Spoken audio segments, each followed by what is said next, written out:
kelsinlar. Shu servis xizmati, ya'ni Pamukkalaga olib keladigan servis xizmatidan foydalanib, bu yerda taksilar turadi. Bu yerda ko'p qavatli katta bino joylashgan ekan. Mana bu joyga e'tibor bering. Mana yerda yozib qo'yibdi. 24 soat davomida siz agar biror bir joyga ketsangiz, masalan, Izmirda aylanmoqchisiz, bu yerda avtobus bilan keldingizda, yuklaringizni olib yurishni xohlamasangiz, mana shu yerga emanet topshirasiz.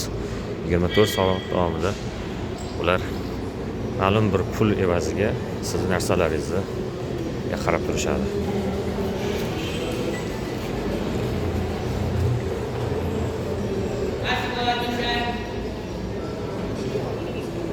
İzmir shahridagi markaziy avtovokzali.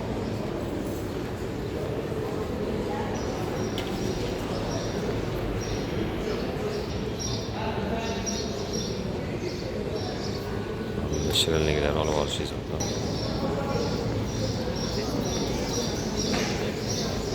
Avtobusda turadigan joy.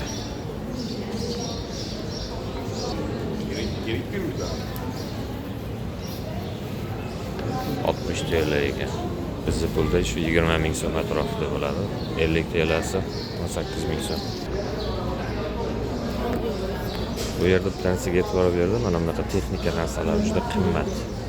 Masalan, mana shu quloqchinlar 260 TL. Bu degani 100 TL'si 36 ming so'm. Salkam 100 mingga yaqin deyapti. Bizda Malikada ham, Abu Safida ham, Bo'rikzorda ham bunaqa quloqchinlar uzoq 30 ming atrofida turadi.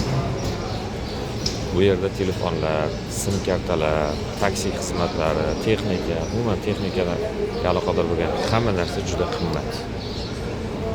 Bu yerda faqat oziq-ovqatlar va kiyim-kechaklar arzon ekan, xolos. Bizning avtobusimiz mana shu yerga keladi. Bu yerda kutishimiz kerak. Eslatib o'taman. Turkiyaning o'sha İzmir shahridan Denizli shahrigacha 2,5 soatlik yo'l, 2,5 soatlik yo'lga avtobusda borishni niyat qildim, endi maqsad qildim. Avtobus bilan borib, o'sha Denizli shahrida bo'ladigan shoirlar, adiblar, yozuvchilarni xalqaro bir tadbirga qatnashgan, shunday konferensiya maqomida xalqaro anjumaniga. Shu sababli bu yerda avtobus kutib turibman. Ular menimcha xorijliklar bo'lsa kerak, boshqacha tilda gaplashyapti.